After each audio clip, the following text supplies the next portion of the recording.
23 years before One Piece D&D's narrative began, Adam was born on Krender. His younger sister Molly was admitted to the hospital at some point in the past, forcing him to turn to treasure hunting and accepting bounties to raise money to pay for her medical expenses. Adam's long, blonde hair is pulled back into a ponytail, and he sports a little blonde goatee. He also wears a tall purple ranger hat with a yellow stripe across the brim. He has a long, thin face, with what appear to be yellow tattoos immediately below his eyes in the form of rectangle-shaped lines. Adam appears to be wearing dark pants and sheriff boots, a purple Bomberman jacket with yellow highlights, a small bomb patch with a face on it, and the same yellow stripes Adam has under his eyes. Adam initially appeared in episode 2 when he assisted the crew in breaking into an underground settlement to find treasure. The team rejects Adam's offer to assist in opening the treasure chest that contains a devil fruit during the events of episode 3.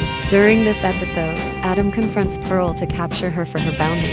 However, after Pearl transforms into a dragon, Adam flees and is not seen again for the remainder of the episode. Verona and William then pee in Adam's bed. The crew discovers Adam drinking at the saloon on Krender. They approach him and question him, learning about his sister and coming to an understanding with him in exchange for his assistance in freeing Pearl's brother from jail and destroying the steam pipe pirates. Captain Marrow shows up there as the crew departs, and Adam valiantly sticks behind to buy them more time. He then says his final words, "Yeehaw, cowboy." Adam's wanted poster would read, "Skinny Buff Adam" if it existed. The character with the highest votes in Rustage's initial straw poll for favorites was Adam. The first and only bounty hunter featured in the narrative was Adam. A thief who resembles a cowboy named Gunner has been robbing and destroying Ragnar Ivy's supplies from trains for many years. Not a bounty hunter. Attempting to make a livelihood in Ragbik, New World, he is the father of Adam and Molly. Besides that, they haven't spoken since Adam was a youngster, and little is known about Adam's connection with his father. Adam was a jovial bounty hunter and explosives expert who would do everything to help his sister, who had spent years in the hospital. Adam did give his sister and the crew a lot of consideration and deeply cared for them.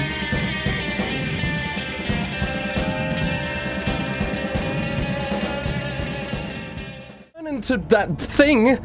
Well, shit! Atom runs up quickly. He puts a hand on William's shoulder and he goes, "William, man, I don't know how much help it could be, but you could see him being like nervousness in his voice. If you guys want to run, I could try and distract him. I could throw like your biggest explosive thingamadoo at him, please. I could try my best, but you have to promise me that you'll run, right? We'll run. Yeah. And then I'll catch up. I will catch up with you guys.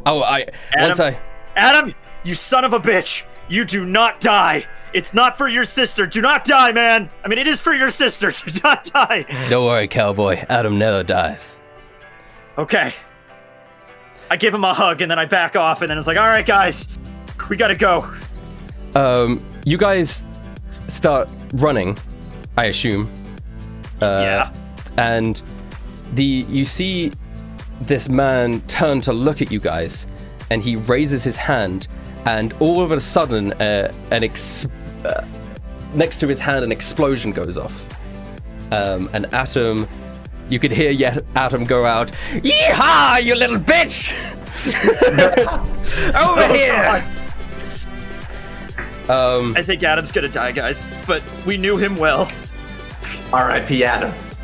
Yeah, I mean, I'm hoping for him. I really am, but Marrow turns round to Atom, and you could see the bones in his flesh leave his body, and he's got this part of his bone is up, and it's like spiked at the end. And he like aims it over at Atom, but he's doing this all very slowly. And whilst he's doing this, Atom is chucking bombs at this guy. Atom is throwing bombs. He gets like 3 or 4 different attack attempts in him.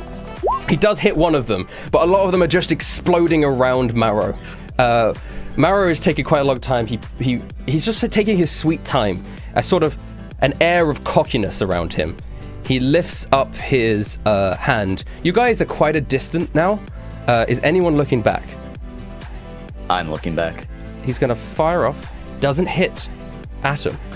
Adam, The bone flies past Atom's head, and Atom goes, "Yeehaw! I ain't dying today, bitch!" And he starts. I shout back, "No, you won't, Adam! No, you won't!" He starts following behind you. He like ducks underneath Marrow as he's following behind you. You guys are quite a distance now, as you guys are continuing to run. Quite a considerable distance. But as he moves past Marrow, Marrow's entire arm turns into bone. And it extends out and pierces Atom from behind.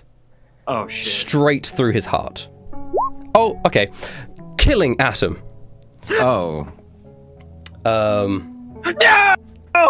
The bone penetrates his flesh, pierces his heart, and his heart is at the other end of the bone. Thumping there. Boop, boom. Boop.